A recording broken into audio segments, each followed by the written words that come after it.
લો બધાઓની ચર્ચા કરી અને પછી 364 દિવસ આપણે આ બધું ભૂલી નથી જવાનું અને એટલા માટે સતત મહિલાઓના વિકાસ માટે, મહિલાઓની સુરક્ષા માટે, મહિલાઓના એજ્યુકેશન માટે, બેન દીકરીઓના સંસ્કાર માટે, આર્થિક ઉન્નતિ માટે, હુન્નર હોય તો હુન્નરના વિકાસ માટે સતત પ્રયાસો સમાજે અને સરકારે સાથે મળીને કરવા જ પડે એવું છે. મેં જોયું છે પાછલા 30-40 વર્ષની અંદર કે જે મારા જમાનો હું એમ કહું અને આજે 2016-17 નો સમય, એની અંદર કેટલો મોટો તફાવત પડ્યો છે.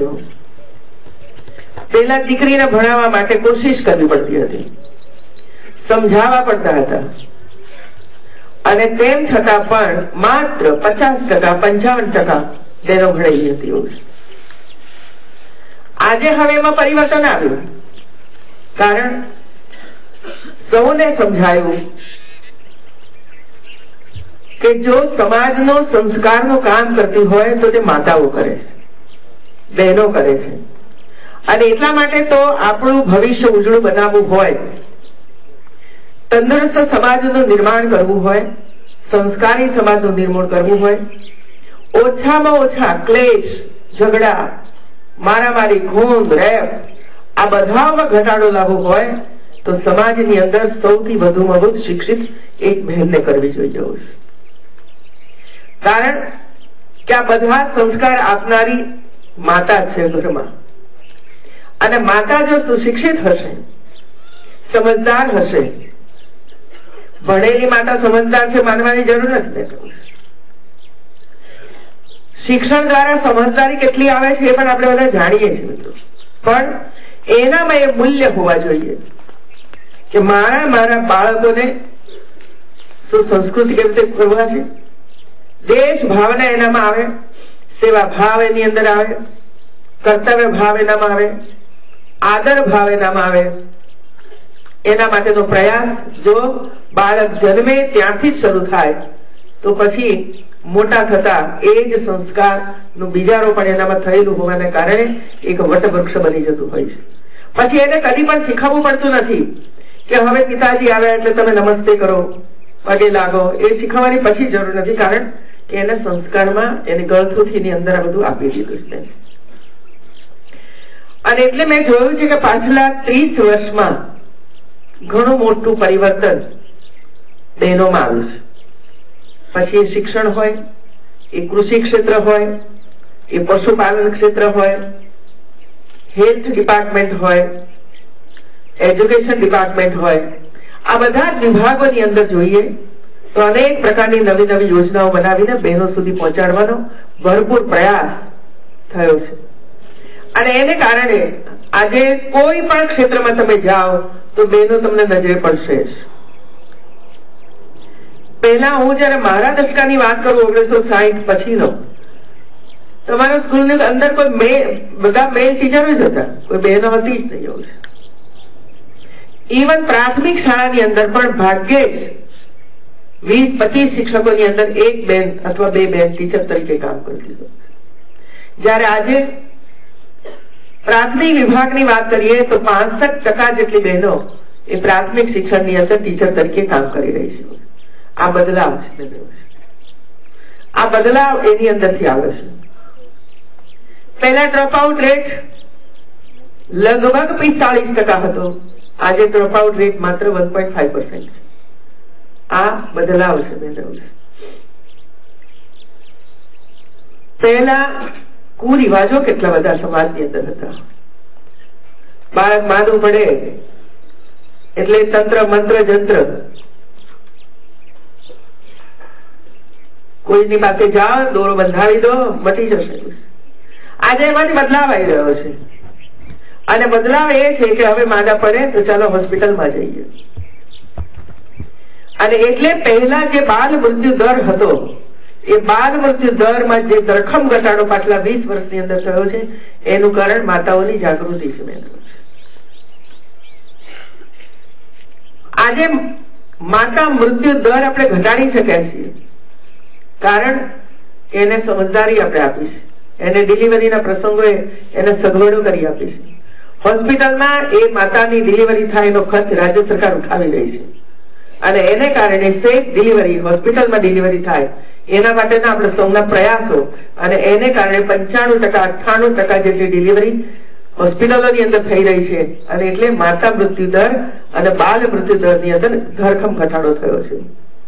પહેલા આના તરફ લક્ષ્ય નહોતું મેળવ્યું, પણ ધીરે ધીરે કરીને સૌનું, સરકારનું, સમાજનું, ઘર, પરિવાર એ બધાનું લક્ષ્ય એના તરફ ગયું છે, અને એટલે આજે બદલાવ જોઈ રહ્યા છે. પેલા પોલીસમાં કેટલી ભરતી હતી, મને તો યાદ છે કે હું 1964માં બીએસસી થઈ ત્યારે મારે શું થવું, તો મને મારી નજર સર તો પોલીસ દેખાતી કેવું છે, અને પેલા યુનિફોર્મ પહેરેલા મને યુનિફોર્મ ગમતો, અને આમ ડિસિપ્લિન, આમ ટકા ચાલવાનું, આમ કરવાનું, એ બધું જોયા પછી મને એમ થયું કે આમાં થવા જેવું તો પોલીસ છે.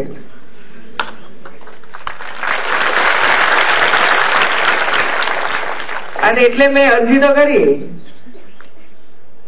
પાસ પણ થયા, પણ પછી પરિવારો એવું કે આ તો આખા ગુજરાતમાં ટ્રાન્સફર થાય, આખા ગુજરાતમાં ટ્રાન્સફર થાય, અને એટલા માટે આમાં ના જવાય, એટલે ત્યાં ચોકડી મુકાઈ ગઈ બેન. આજે તમને પરિવાર એવું નહીં કહેતું હોય કે આખા ગુજરાતની અંદર ટ્રાન્સફર થાય છે એટલે પોલીસમાં ન જવાય એવું છે. આજે તમને પણ તમારા માતા પિતા કહેતા હશે કે ના ના જાઓ અને દેશની, ગુજરાતની સેવા કરો, લોકોની સેવા કરો, બહેનો દીકરીઓની સેવા કરો, જેથી કરી સુખ શાંતિથી બધા પોતપોતાના ક્ષેત્રની અંદર કામ કરી શકે એવું છે. આ બદલાવ છે મેં કહ્યું છે, આ પરિવર્તન છે સમાજની અંદર આવેલું છે. એ સમય આવ્યો મેડિકલમાં જવા માટેનો, તો MBBS થવાની ઈચ્છા થઈ, તો એમાં પણ એ જ પ્રશ્ન આવ્યો કે 8 વર્ષ સુધી MBBS માં ભણવું પડે, પછી એમાં સરકારી નોકરી હોય એટલે ટ્રાન્સફરો થાય, અને એટલે એમાં પણ આપણે ન જઈ શક્યા આવું છે. આજે હું નથી માનતી કે કોઈ આપણી દીકરીને કોઈ એમ કહેતું હોય, ઉપરથી એક ગૌરવ થાય છે કે મારી દીકરી MBBS માં ભણે છે. આ ગૌરવ સાથે આપણે કહી શકીએ. અને આજે તો આપણે સમય લઈ આવ્યા છે બેન, કે જે પરિવારની વાર્ષિક આવક 4.5 લાખ રૂપિયા, અને હવે જો 6 લાખ રૂપિયા, એમાં સુધારો કર્યો આપણે કે 6 લાખ રૂપિયા જો વાર્ષિક આવક હશે તો 50% ફી રાજ્ય સરકાર ભરશે. આ એક મોકો આપ્યો છે આપણે દીકરીઓનો અભ્યાસ કરવા માટે, જેથી ગરીબ મધ્યમ વર્ગનું કોઈ પરિવાર એમ ન કહી શકે કે મારી પાસે પૈસા નથી એટલે હવે તું મેડિકલમાં ન જા, અથવા તો એન્જિનિયરિંગમાં ન જા, ડિપ્લોમામાં ન અભ્યાસ કર, માત્ર ઘર આંગણે આર્ટ્સ કોમર્સ કોલેજ છે, તું જા અને કામ પૂરું કરી લે. એ સમય હતા, એ સમય કે કોઈ ફીની વ્યવસ્થા પરિવાર પણ ન કરી શકે, સરકાર પણ નહોતી આપતી. અને એટલા માટે હું માનું છું કે અનેક દીકરીઓના જીવનમાં થવાની જે ઈચ્છા હશે એના બદલામાં કંઈક બીજું થઈ ગયા હશે. આજે એની મહત્વાકાંક્ષાઓ જે છે, એના સપના છે, એ સપના સાકાર કરવા માટેનો મોકો રાજ્ય સરકાર આપી રહી છે. ઘણી બધી દીકરીઓને હું જોઉં છું, અહીં બધા ઓફિસરો બેઠા છે, IAS થયેલા છે, IPS થયેલા છે, ફોરેસ્ટ ઓફિસરો છે. ઘણી બધી દીકરીઓ, હું સ્કૂલમાં હતી ત્યારે પણ મને ઘણા બધા પૂછતા હતા, હું ટીચર હતી ત્યારે પણ પૂછતા હતા કે અમારે જવું તમારે શું કરવાનું. એ વખતે અમે માત્ર એમને શિખામણ આપતા હતા. આજે એમાંથી બહાર નીકળીને મેં એવું નક્કી કર્યું કે કોઈ પણ દીકરીને IAS, IPS કે ઓફિસરમાં જવું છે, UPSC પરીક્ષા આપવી છે, તો તમે ખુશીથી પરીક્ષા આપો. તમારા પરીક્ષાનો 90,000 રૂપિયા જેટલો ખર્ચ રાજ્ય સરકાર ઉઠાવશે.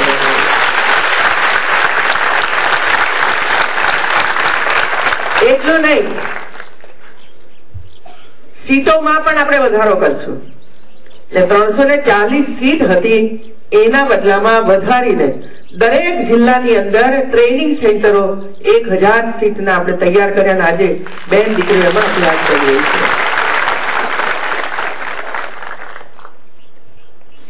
કોઈ પણ દીકરીને એવું ન લાગે, છોકરાઓને પણ આપીએ છીએ, એવી ચિંતા ન કરતા. કઈ ભાઈઓ બેઠા છે એમને થશે કે બેન મહિલા એટલે બધું મહિલાઓ તો જોયા કરે છે. દીકરીઓને 90,000 આપીશું અને દીકરાઓને 75,000 આપીશું, પણ આપીશું બંને રહ્યો છે. દીકરા માટે તો બધું જ કરવા માટે પરિવાર તૈયાર થાય છે, દીકરી માટે પરિવાર તૈયાર નથી થતા, ઓછા થાય છે. એના મનની જે માનસિકતા છે એ પણ બદલવાની હવે આવશ્યકતા છે. કોઈ વખતે મહિલા સંમેલનમાં હું જતી હોઉં, આ વાત કરતી હોઉં ત્યારે કોઈ વાર વચ્ચેથી કોઈ અવાજ ઉઠાવે કોઈ બેન અને એવો પ્રશ્ન મને એમ કરે છે કે બેન અમે અમારી દીકરીને ભણાવીએ તો ખરા, પણ પછી શું? પણ પૂછે એટલે હું બોલું કે પણ પછી, એટલે એમ કહે છે કે એ ભણાવીએ અમે, ખર્ચ અમે કરીએ, પરણાવીએ ને સાસરે જાય, 20-25,000 રૂપિયા, લાખ રૂપિયા કમાતી હોય તે તો બધું સાસરા જ મળી જાય. ફાયદો સાસરાને થાય છે, ખર્ચ અમે કરીએ છીએ. ત્યારે મેં સામે પ્રશ્ન કર્યો કે તમારો દીકરો ભણે છે? તો કે હા. તો તમે દીકરા માટે દીકરી શોધશો તો ભણેલી જ શોધશો ને ભાઈ, કમાતી જ શોધશો ને, તો એ તો એ જ શોધવું પડે ને.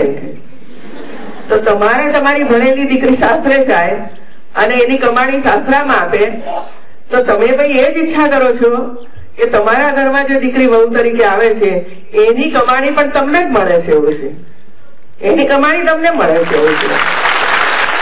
અને એટલે આ બધામાંથી તમારે બધા બહાર નીકળવું પડે એવું છે, એમાંથી બહાર નીકળવું પડે. આપણી ફરજ શું છે? દીકરીને ભણાવવાની, સંસ્કારી બનાવવાની. પછી એ સાસરામાં જઈને કમાણી આપી દેશે, આ આપી દેશે, એમ કરીને એક હોનહાર દીકરીનું જીવન અધવચ્ચેથી ટૂંકાવી દેવું એ કેટલું વ્યાજબી છે બેન એવું. અને એટલે દરેક ક્ષેત્રની અંદર આપણે આ વાત કરી છે કે કોઈ પણ એવું સ્ટેજ ન હોય કે જેમાં દીકરીને અધવચ્ચેથી એની કારકિર્દીને ખતમ કરવી પડે. આ સ્વેચ્છાએ કોઈ દીકરી પોતાની કારકિર્દી અધવચ્ચેથી છોડી દેતી હોય તો એમાં કઈ સરકારનો કે સમાજનો કોઈ દોષ નથી, પરંતુ એ પરિવારનો દોષ છે કે એ પોતે દીકરીને સમજાવીને પૂર્ણ કરે એનો અભ્યાસ, કારકિર્દી. અહીં આપ બધા બેઠા છો સરસ મજાના વ્હાઈટ ડ્રેસની અંદર, દરેકના મોં ઉપર ખુશી, હાસ્ય હું જોઉં છું. આવી જ ખુશી અને હાસ્ય, આનંદ એ સમગ્ર ગુજરાતની નારીના ફેસ ઉપર જોવા માંગુ છું.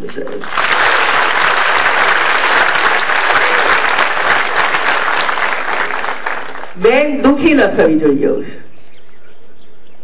અને જો એ દુખી હોય, એને કોઈ તકલીફ હોય તો એના માટે પણ આપણે વ્યવસ્થાઓ ઉભી કરી છે, એમાં મોટો પાઠ તમારો છે.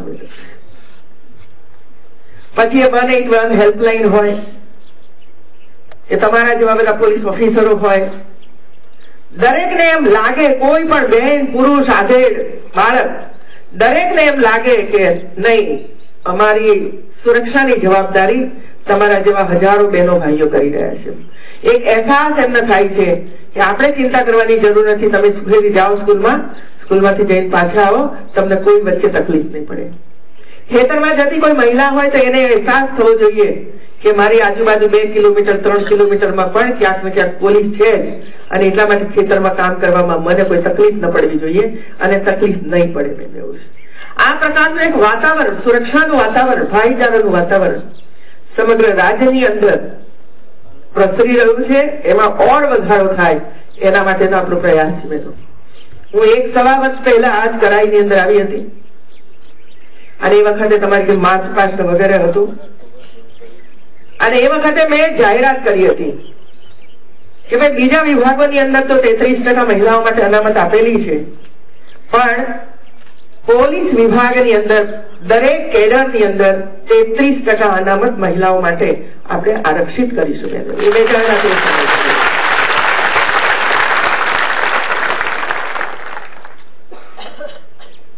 અને એ વખતે મને ઘણા બધા કહેતા હતા કે બહેનો આવશે જ નહીં. આવું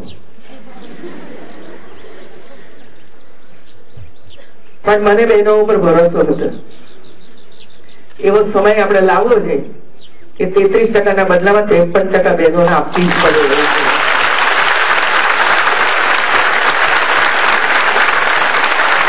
આપણે આપણી ક્ષમતા પુરવાર કરવી છે. આ બધા એમ કે છે કે નારીનું સશક્તિકરણ કરો. હું એ કહું છું, નારી તો હવે સશક્ત થઈ ચૂકી છે. એવું છે, એને સશક્ત કરવાની હવે કોઈ આવશ્યકતા નથી. અને આપણું સશક્તિકરણ કરનાર પુરુષો એ સશક્તિકરણ કરવાના છે. આપણું સશક્તિકરણ આપણે જાતે જ કરવાનું છે. બેનો, આપણી જાતે જ થવું જોઈએ. આપણામાં જ એક આત્મવિશ્વાસ ભરેલો હોવો જોઈએ. અને તમારો આત્મવિશ્વાસ એ બીજાના માટે પ્રેરણારૂપ બનશે. બીજાના માટે પ્રેરણારૂપ બનશે. હવે સશક્ત નારી જયારે બની ચૂકી છે ત્યારે મારી અને સૌની અપેક્ષા છે કે આપણા માધ્યમ દ્વારા ભારત સશક્ત કેવી રીતે બની રહ્યું છે. આપણે ભારતને સશક્ત બનાવવાનું છે. ભારતની 50% નારીને સશક્ત બનાવવાની છે. આપણું હવે એક સ્ટેજ ઉપર જવું જોઈએ કે હું તો આ સશક્ત બની ચૂકી છું, આર્થિક રીતે સશક્ત બની છું, શારીરિક રીતે સશક્ત બની છું, વિચારોની દ્રષ્ટિએ હું સશક્ત બની છું.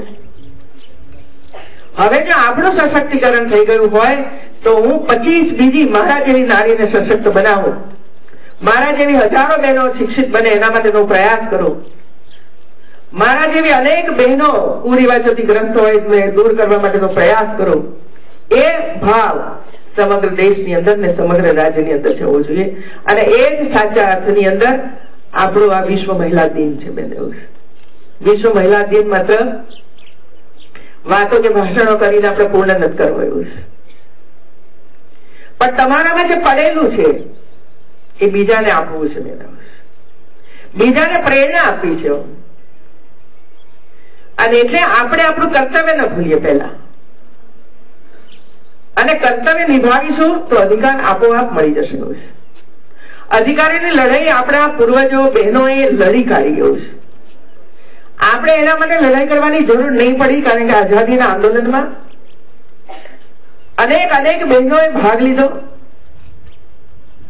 ઘણા બધા કષ્ટો સહન કરે. પણ ભારત એક એવો દેશ આઝાદી મળી ત્યારે તરત જ પહેલી જ ચૂંટણીની અંદર કોઈ પણ પ્રકારના આંદોલન કર્યા વગર આપણને મતદાન કરવાનો અધિકાર પ્રાપ્ત થયો હતો. આપણે લડાઈ ન લડવી પડી ગયું છે. 90 વર્ષ આઝાદી માટે આપણે લડ્યા છે. અને એ જુનૂન એ વખતની બહેનોમાં હતું જ કે દેશને આઝાદી મળવી જોઈએ. અને એટલે તો આપણું કામ પૂરું થઈ ગયું. આપણને મતાધિકાર મળી ગયો, મતદાન મળી ગયું. જે વિશ્વના બીજા દેશોની અંદર મતદાન માટે લડવું પડે છે. અને આપ વિચારો, એશિયા ખંડ તરફ આપ નજર નાખો તો ભારતના વડાપ્રધાન મહિલા બની છે કે નથી બની? બાંગ્લાદેશના વડાપ્રધાન બન્યા છે કે નથી બન્યા? શ્રીલંકામાં વડાપ્રધાન બન્યા છે કે નથી બન્યા? મહિલાઓ બની છે. પાકિસ્તાનમાં મહિલાઓ વડાપ્રધાન બની છે કે નથી બની? પરંતુ વિશ્વની મહાસત્તા જેને આપણે કહીએ અમેરિકા, વિશ્વની મહાસત્તા અમેરિકા, એ અમેરિકાના આટલા ઇતિહાસની અંદર આજ સુધી કોઈ પ્રેસિડેન્ટ મહિલા નથી બની. બેન, મહિલા નથી બની શકી. અને એટલે એશિયા ખંડના દેશો હોય કે ભારત જેવા દેશો હોય એની અંદર સતત આપણા વડવાઓએ નારીની ચિંતા, નારીની પ્રગતિ, નારીનું શિક્ષણ એના માટે સમય આંદોલનો પણ કર્યા છે, સમય બિલો પાસ પણ કર્યા છે, ચૂંટણીમાં લડાઈ લડાવી છે, જીતાડ્યા છે, અને નાના મોટા કામો સોંપી અને એમને સક્ષમ બનાવવાનો પૂરો પ્રયાસ કર્યો છે. આજે અમેરિકામાં એક બેન લડાઈ લડી રહી છે, જોઈએ શું પરિણામ આવે છે. એવું છે, લડે છે ને એક બેન. આપણે તો ઈચ્છીએ કે આજે મહિલા દિન છે અને એ અમેરિકાની પહેલી પ્રેસિડેન્ટ મહિલા બનીને આવે તો આપણે એને અહીંથી ફેક્સ કરીશું, મેલ કરીશું, અભિનંદન.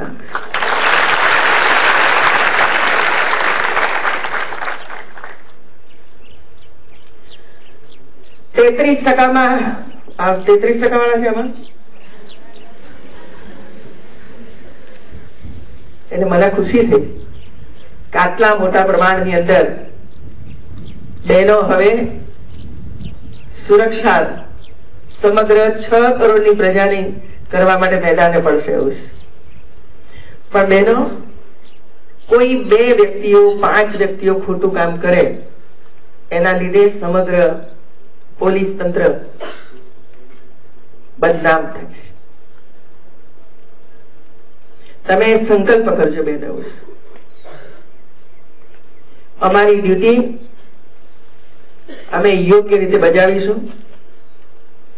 અમારી ડ્યુટી એટલે કે જે કામ અમને સોંપવામાં આવશે એ કામ અમે પૂરી ક્ષમતા સાથે નિભાવીશું. કોઈ વખતે સમાચાર ટીવીમાં જોતા હોઈએ અથવા તો કોઈ આવીને ફરિયાદ કરે કે મારી ફરિયાદ પોલીસ સ્ટેશનમાં ન લેવાય, અમને કાઢી મૂક્યા, એ સાંભળીએ ને એટલે થોડું કામ થાય કે આવું શું કામ થતું હશે. તમે બધા સંકલ્પ કરજો કે તમે જે થાના ઉપર હો એ થાના ઉપર કોઈ પણ ગરીબ વ્યક્તિ તમારા સુધી પહોંચે તો એને પૂર્ણપણે સહાય કરવા માટે પૂરો પ્રયાસ કરજો બેનો, પૂરો પ્રયાસ કરજો. હું એક ઘટના એટલા માટે કહું છું બેનો, આપણી નજર ચારે બાજુ ફરવી જોઈએ. ઘણી વખત એવું થાય છે કે હું પોલીસ એટલે હું આટલું જ કરી શકું, તમારે તો પાછું પેલું હોય ને બોર્ડર નક્કી ને કે આ બોર્ડરમાં કેસ થયો હોય અથવા તો કઈ થયું હોય તો જ અમે લઈએ. 2 ફૂટ દૂર કોઈ ઘટના બની હોય તો ન લેવાય ને, કઈક પણ પેલું જીરો કરીને લેવાય એવું બધું છે પાછું. એક ઘટના હું તમને એટલા માટે કહું છું, લગભગ 6-8 મહિના થયા હશે. સવારે લગભગ 6:30-7 વાગે હું પેપર વાંચતી હતી અને એ પેપરની અંદર એક ઘટના લખેલી હતી. ઘટના એવી હતી કે ગઈકાલે સવારે વહેલા 4 વાગે કે 5 વાગે એક રોડ ઉપર એક ગાડી બેન, મેન્ટલી અપસેટ બેન બાળકીને જન્મ આપ્યો રોડ ઉપર. અને જન્મ આપ્યા પછી એ બેને જ બાજુમાં ખાડો ખોદી અને જન્મ લે દીકરીને દબાવી દીધી. એટલે તો મૃત્યુ પામે, સ્વાભાવિક છે. આ જયારે ડિલિવરી એની થતી હતી ત્યારે એની આજુબાજુ ઘણા બધા લોકો ઉભા થયા, પણ કોઈ એ બેનને હોસ્પિટલમાં લઈ જવાની અથવા તો એને મદદ કરવાની કોઈએ પણ દરકાર નહીં કરી. બધા જોયા કરે શું થઈ રહ્યું છે તે. એવું લાગે કે આમ આપણા સમાજની અંદરથી જાણે કે સંવેદના જતી રહી હોય એવું મનમાં એક વખતે તો થઈ આવેલું છે. પછી કોઈ ભાઈ 2-3 ભેગા મળીને લઈ ગયા ગાડીમાં રાખીને સિવિલ હોસ્પિટલ એટલે ત્યાંની હોસ્પિટલમાં. આ મેં વાંચ્યું બેનો, મેં કલેક્ટરને ફોન કર્યો, એસપીને ફોન કર્યો કે ભાઈ એ હોસ્પિટલમાં જ્યાં પણ હોય ત્યાં તમે લોકો જાઓ, એ બેનની પૂરેપૂરી સારવાર થઈ જાય એ તમે જુઓ, અને ત્યાર પછી એ બેન હવે રોડ ઉપર ક્યાંય રખડતી ન હોવી જોઈએ. કોઈ અસામાજિક તત્વો એનો લાભ ઉઠાવે એવું ન બનવું જોઈએ. અને એ બેનને અહીં ગાંધીનગરની અંદર દભોડામાં આવા બહેનો માટેનું એક આશ્રય સ્થાન આપણે ઉભું કર્યું છે. એની અંદર તમે મૂકો જેથી કરી શાંતિથી બેન ત્યાં પાછલી જિંદગી જીવે. બેનો એ કામ એસપી અને બધાએ ભેગા મળીને પૂરું કર્યું. પછી મારી પર ફોન પણ આવ્યો કે અમે હોસ્પિટલમાં જઈ ગયા, ડોક્ટરો સારી એવી એની સારવાર કરી રહ્યા છે. ત્યાર પછી ગાડીમાં અહીં દભોડા વગેરે મૂકી ગયા. કહેવાનો મારો મતલબ એ છે બેનો કે તમે કોઈ પણ જગ્યાએ ડ્યુટી ઉપર જયારે જતા હો ત્યારે માત્ર ટેલિફોન ઉપર વાતચીત કરીએ અને આજુબાજુ આપણા નજર જ ન જાય કે આજુબાજુ શું બની રહ્યું છે તે. હું તમારા બધાની પાસે અપેક્ષા કરું છું કે આવા રોડ ઉપર રાત્રિના સમયે અથવા તો કોઈ કેનાલ ઉપર અથવા તો કોઈ પણ સ્થાન ઉપર તમારી નજર આમ ફરતી હશે તો અનેક બેન ભાઈઓના તમે જિંદગી બચાવી શકશો. બેન સામાન્ય રીતે ગાડીમાં બેસીએ એટલે તરત જ આપણને એમ થાય કે ઘરે ફોન કરી દઈએ, પતિદેવની જરા ખબર અંતર પૂછીએ, કારણ કે એ પણ કહેતા હોય ને તો મને કલાકે ફોન કરી દેવો છે, છોકરાઓ ઘરે પહોંચ્યા કે નહીં, એ ચિંતા હોય, સ્વાભાવિક છે બેન, અને કરવી જોઈએ, હું એ ના પાડતી નથી. એનો પરિવાર ની ચિંતા હંમેશા આપણા હૃદયમાં એવી જ જોઈએ એવું છે. પણ સમગ્ર સમય એની અંદર જતો રહે, 4-5 કિલોમીટર સુધી તમે પાસ થઈ જાઓ, ત્યાં સુધી આજુબાજુ જો આપણી નજર જ ન જાય. સામાન્ય કોઈ વ્યક્તિ હોય તો હું એમને નહીં કહું કે તમારે આવું કરવું જોઈએ, પણ આપણે સમાજની સુરક્ષા, બહેનોની સુરક્ષા, બાળકોની સુરક્ષા માટે આપણે કટિબદ્ધ છીએ. એ આપણી ડ્યુટી છે. અને એવા સમયે જો આપણે આ બધું જ નજર સમક્ષ રાખીએ, એકાદ વખત કોઈ સ્કૂલની અંદર લટાર મારી આવે જઈને, એકાદ વખતે કોઈ કોલેજની અંદર જઈને આંટો મારીને પાછા આવીએ, તો એક મેસેજ એવો જશે કે અમારી આ બહેન છે ને એટલી સજાગ છે કે એના આખા દિવસની અંદર સ્થાનો પર ફરી આવે છે. તો અસામાજિક તત્વો પણ તમારાથી ડરશે કે અહીં નહીં જઈ શકાય, આની નજર છે આપણે બધાના ઉપર એવું છે. અને એટલે જરૂરી એ છે કે આપણે કેટલા સજાગ છીએ અને તમે કેટલા સજાગ હશો, એટલા સજાગ તમારાથી પેલા અસામાજિક તત્વો હશે કે ભાઈ આની ડ્યુટી હોય ને ત્યારે આ બાજુ આવવું જ નહીં, આની ડ્યુટી હોય આ બાજુ આવવું જ નહીં. આ એક પરફોર્મન્સ, તમારું તમારી પોતાની કટિબદ્ધતા સુરક્ષા માટેની, એ જયારે આમ જનતાને દેખાશે ત્યારે તમારી પૂજા એની આજુબાજુના લોકો કરતા થઈ જશે. મને યાદ છે, કોઈ એસપી ની બદલી કરીએ, કોઈ પીઆઈ ની બદલી કરીએ, કોઈ પીએસઆઈ ની બદલી કરીએ તો કેટલાક જગ્યાએ ખુશ થાય અને કેટલીક જગ્યાએ નાખુશ થાય. નાખુશ શું કામ થતા હશે? સારી કામગીરી માટે કે તમે અમારે એક સારા અધિકારી અહીંથી ઉઠાવી જાઓ છો, તમે રહેવા દો, આ સારું કામ કરે છે બેન, તમે ટ્રાન્સફર ન કરો. અને જેની સારી કામગીરી નહીં દેખાતી હોય એમાં 2 પ્રકાર છે બેનો. કડકાઈથી કામ લેતો હશે, અસામાજિક તત્વોને દાદ નહીં આપતા હોય તો પણ લોકોને નહીં ગમે, કારણ કે જે લોકો આવું કામ કરે છે એને ન ગમે, સ્વાભાવિક છે. એટલે એ પણ એની ટ્રાન્સફર થાય એના માટેનો પ્રયત્ન કરતા હોય, ત્યાં જાય તો આપણને ખુલ્લું મેદાન મળી જાય. અને બીજું, કામ ન કરતા હોય, સાંભળતા ન હોય, ડ્યુટી ઉપર જતા ન હોય તો પણ એમને લાગે કે આમના બદલી થઈને કોઈ સારો અધિકારી આવે તો સારું. અને આ બંને પાસા અમને ખબર હોય છે.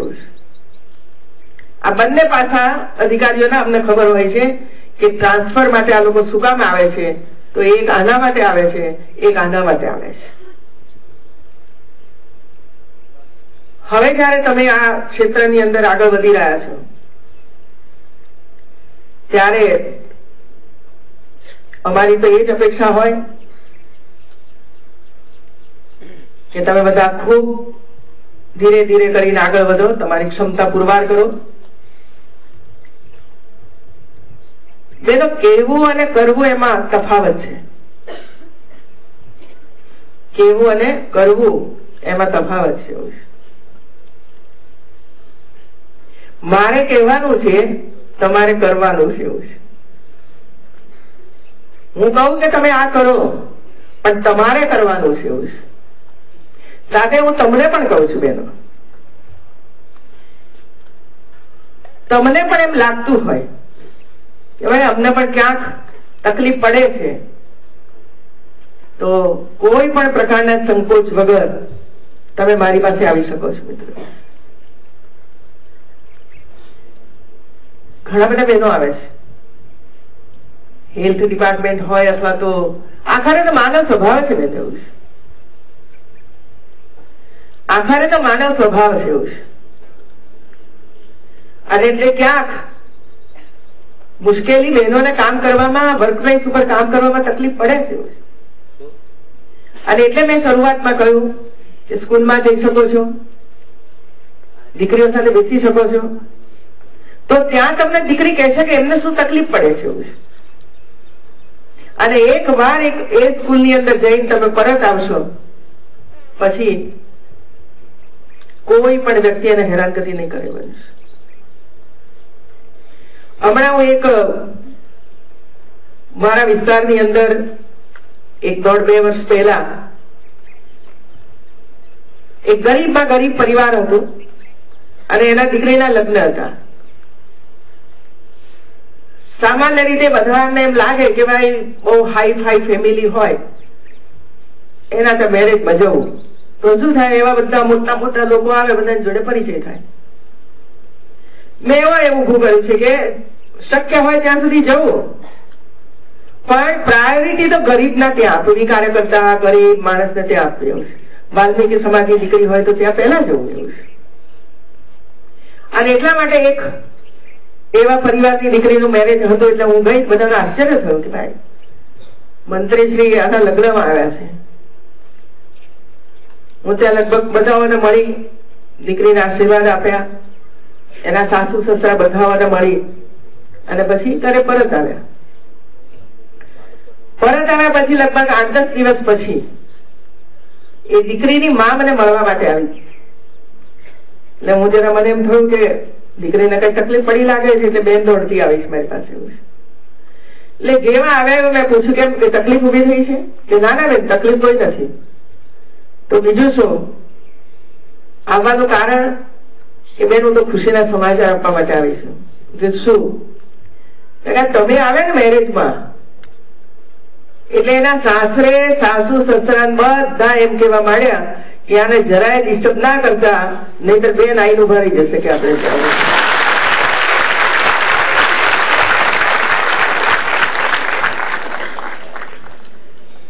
સાસુમાં પણ સીધા રહેશે,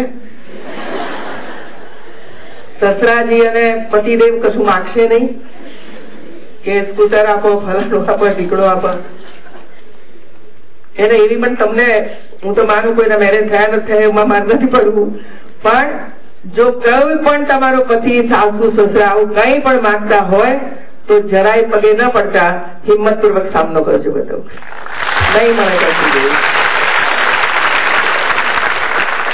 એક ભણેલી ગણેલી હોશિયાર હોનહાર દીકરી તમારા ઘરમાં આવી છે ને એ જ ભેટ છે તમારા ઘરની અંદર. એવું છે, એનાથી વિશેષ કશું ના હોઈ શકે. એટલું નહીં, જિંદગીભર તમારા ઘરની સેવા કરવાની, જિંદગીભર કરવાની છે. અને ભવિષ્યમાં પેદા થનાર બાળકોનું પણ એ જ ભરણ પોષણ સંસ્કાર આપવાની છે. આ સ્કૂટર તમારું આપવાનું છે, બધું ગાડી માગશો તો આ બધું કરવાના છે? નથી કરવાના બેન. અને એટલા માટે કોઈ પણ સ્થાન ઉપર ગમે તેવા સંજોગો ઉભા થાય ત્યારે પણ તમારી હિંમત દાખવવી જ પડે એવું છે.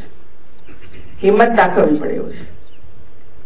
અને અનેક બહેનો હમણાં તો 4-5 એવી ઘટનાઓ બની. મને એ બહેનોને મેં પત્રો લખ્યા. ઘટના કેવી બની? જાન આવી ગઈ, મંડપમાં દીકરો અને દીકરી બે મંડપની અંદર આવી ગયા, પણ કન્યાદાન આપવા માટે મા અને બાપ બે આવે નહીં.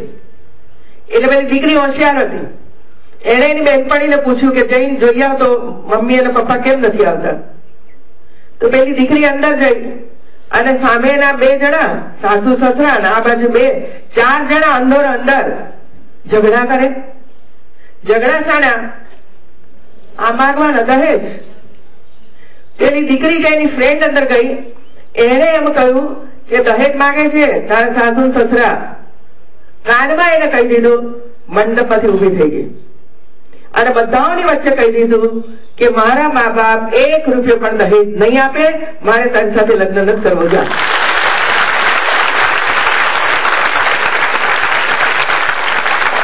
એ વખતે દીકરીએ વિચાર નહીં કરે ભાઈ કે મા બાપ તો ખરાબ લાગશે, સમાજની અંદર આમ થઈ જશે. એને એની જિંદગીનો વિચાર કર્યો, એને એના મા બાપનો વિચાર કર્યો કે જિંદગીભર જ્યાં સુધી મા બાપ જીવશે ને હું જીવીશ ત્યાં સુધી આ કુટુંબ મને સુખ શાંતિથી રહેવા નહીં દે. આવ્યું છે એને પોતાની આખી જિંદગીનો વિચાર કરી દીધો કે આવા લોકોની સાથે લગ્ન કરીને કરવાનું શું? કાયમ માટે મહેણા ટોણા સાંભળવાના, કાયમ માટે રડવાનું ઘરમાં. અને એવી આવી હિંમત વાળી બહેનો મેં જોઈ છે અને ત્યાર પછી આગળ વધી છે. એ જ બહેનો આગળ વધી છે. એવું છે. અને એટલે મેં કહું છું કે ભણ્યા આપણે તો દબાવવાની કાંઈ જરૂર નથી હોવું. હા, આપણું કર્તવ્ય છે બધાની સેવા કરીએ, વહેલા ઉઠીએ, બધું જ કરીએ, ઘરનું કામકાજ જે કંઈ કરવાનું હોય બધું જ કરીએ, પણ આવી માંગણીઓ, દહેજ, ફલાણો, ઢીકણો, તારા મા બાપને તને શું આપ્યું, જેઠાણી વધારે લાવી, દેરાણી ઓછું લાવી, આવું બધું સાંભળવાનો વારો જયારે બહેનોને આવતો હશે, દીકરીને આવતો હશે, ત્યારે મારા મનની અંદર પણ એમ થાય છે કે તારી દીકરી શું કેટલું સહન કરતી હશે, અને શું કામ સહન કરવાની આવશ્યકતા છે. કોલેજની અંદર મેં અનેક છોકરાને પૂછતી હોઉં છું કે હવે તું મારી પાસે આવી છે કે બેન મારા ડાયવર્સ લેવા છે, આ તો આવો નીકળ્યો. મેં કીધું તમને પ્રેમ ક્યારે થયો હતો? તમે કોલેજમાં હતા ત્યારે. તો એ વખતે જોયું તું કે પછી હોટેલમાં લઈ ગયા, ચા પાણી નાસ્તો કરાવી દીધો, એકાદ પિક્ચર બતાવી દીધું એટલે ભાઈ પર તમે વાળી ગયા, લગ્ન કરી લીધું? તમે જુઓ તો ખરા કે એના સંસ્કાર કેવા છે, એના મા બાપ કેવા છે, એ સંસ્કારી છે કે કેમ, આ ભાઈ કઈ કમાશે કે કેમ, નહીં કમાય તો મારી સ્થિતિ શું થશે ઘરમાં, આ બધા વિચાર તો કરો તમે લોકો બધા. પણ એવો વિચાર નહીં કરવાનો. અમે શું વિચાર કર્યો? ઘર છે, ગાડી છે, બે વિચાર કરો ને હેન્ડસમ છે. હેન્ડસમ હોય તો બધું આવી ગયું. કઈ બેનપણીઓ કે એનો ઘર તો બહુ હેન્ડસમ છે પણ કમાય છે, રોટલો ખવડાવશે ના. તો પછી તમારે જોવું શું જોઈએ? જોવું શું જોઈએ? આચાર, વિચાર, સંસ્કાર. કમાતો હોય એ ભલે 5,000 કમાય તો આપણે બીજા 5,000 કમાઈશું તો 10,000 જિંદગી જીવીશું. એમ આ બધું દીકરીઓ જોવું પડે છે બેનો, દીકરાઓએ નથી જોવું પડતું. એમને તો કાઢી મૂકે પછી ગઈ, એમને તો કોઈ કશું કહેવા જતું નથી. આપણને કે છે કાઢી મૂકી. આજુબાજુના બધા કે છે તમે જેટલા સારા હશો, સંસ્કારી હતા તમે, પણ દીકરીનો કોઈ પક્ષ નહીં લે, એ તો દીકરાનો જ પક્ષ લેશે, આપણો કોઈ પક્ષ નહીં લેવાનો. અને એટલે ઘરનો ઉમરો જયારે બહાર ઓળંગીએ ત્યારે ઓળંગતી વખતે લાખ વાર વિચાર કરીએ પછી જ આપણે આપણા ઘરનો ઉમરો ઓળંગીએ. તો વિધાનસભા આજે ચાલુ છે. હું તો અમારા તનેજાજીને કહું તમને બધા વિધાનસભા જોવા લઈ આવ્યો.